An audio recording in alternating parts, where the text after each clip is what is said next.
Aujourd'hui, on va parler de l'optimisation des entraînements pendant le ramadan.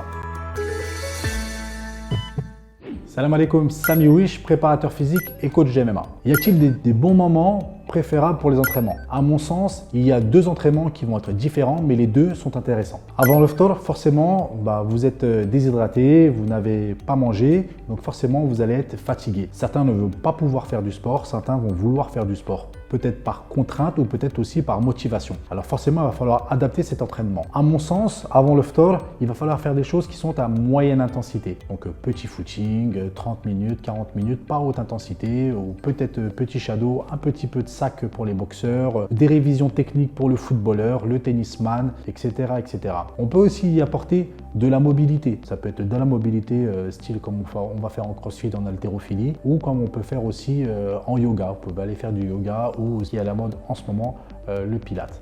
Mais on ne va pas aller faire des entraînements trop intensifs. On va rester sur quelque chose de plus ou moins tranquille et on ne va pas mettre énormément de temps. Une petite intensité et pas beaucoup de volume. Je préconise allez, peut-être entre 40 minutes et 1 heure d'entraînement avant le ftor. Après le ftor, on va rentrer, à mon sens, dans des choses un peu plus concrètes qui va se rapprocher plus de ce que vous faites habituellement. Forcément, vous n'allez pas avoir les mêmes performances avec le temps. Peut-être sur les premières semaines, 1 semaine et demie, 2 semaines, vous allez pouvoir garder plus ou moins les performances que vous avez l'habitude sur l'année. Mais forcément, au bout de 2 semaines et demie, 3 semaines, les performances vont commencer à chuter. C'est là où il va falloir bien réguler son entraînement et l'intensité et le volume de l'entraînement.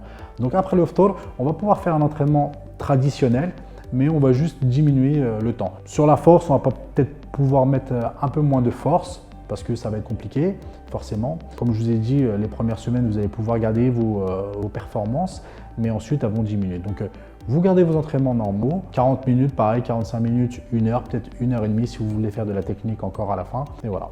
Alors pour quelques cas rares, il y a certains sportifs de haut niveau qui aiment aussi s'entraîner le matin. C'est un entraînement aussi qui peut être aussi bénéfique dans le sens où il vient de manger, il vient de s'hydrater, forcément il a son corps à tous les nutriments pour pouvoir performer. Là ça va être la même chose, on va pouvoir faire un entraînement traditionnel.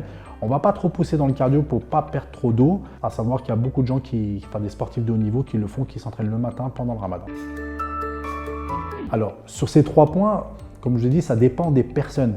On est tous différents et il n'y a pas quelque chose de standard. C'est vrai que la grande majorité préfère s'entraîner après le ftor, mais on a aussi beaucoup de personnes qui aiment avant et certains aussi le matin. Comme je vous ai dit avant, le matin, la personne s'est levée le matin, il a bu, il a mangé, il est frais et il va pouvoir s'entraîner. Ce n'est pas tout le monde, certains peuvent le faire. On va résumer les 3 types d'entraînement. Il y a la musculation, le cardio et tout ce qui est fonctionnel, la mobilité, le stretching, etc., etc. Sur la musculation, on va privilégier des charges moyennes, hautes. On ne va pas pouvoir faire de la force pure. Donc on va aller chercher des charges à peu près qui vont de l'ordre de 75% à 85% de votre charge max. Pour le cardio, on va éviter tout ce qui est HIIT, tout ce que vous avez l'habitude de faire. HIIT, c'est de la haute intensité. On va éviter, on va peut-être pouvoir le faire comme je vous l'ai dit tout à l'heure en début de ramadan, mais on va éviter ces entraînements trop intensifs qui vont nous déshydrater, qui vont beaucoup nous fatiguer. Et le travail fonctionnel, le yoga, le pilates, la mobilité, le gainage, toutes ces choses-là. Alors la gestion de la fatigue et la prévention des blessures. Forcément, quand vous êtes très fatigué, il peut y avoir des blessures derrière. La fatigue, elle peut être physique, mais elle peut être aussi psychique, ce qui va entraîner un manque de réflexes, etc. C'est comme ça que les blessures arrivent. Alors, vous écoutez votre corps. Si vous sentez une grosse fatigue, ça ne sert à rien de pousser. Laissez du repos. Si vous sentez que vous avez besoin de 1 jour ou 2 jours de repos, faites-le. Si vous êtes dans votre entraînement et que vous sentez que c'est bon, vous êtes arrivé au bout, n'essayez pas d'aller jusqu'au bout du temps ou du programme que vous êtes fixé. Si votre corps vous dit que voilà, c'est bon, on est fatigué, arrêtez-vous et vous reprendrez le lendemain. Il n'y a aucun souci là-dessus. C'est le ramadan, comme je vous ai dit, c'est pas pendant le ramadan que vous allez performer. On doit maintenir et on ne doit surtout pas se blesser. On va aussi adapter l'intensité. Pour ceux qui font de la musculation, ça va vous parler. Au lieu de faire des 4x10, 4x12 ou 4x8, on va diminuer le nombre de séries. On peut partir sur des séries de 3, peut-être des séries de 2 séries, 3 séries, ce qui va considérablement nous aider. Et l'optimisation du sommeil. On va dormir à l'heure, on va essayer de faire nos heures pleines. Si vous avez la possibilité de faire une petite sieste l'après-midi, faites-le, même une demi-heure, ça va vraiment vous aider.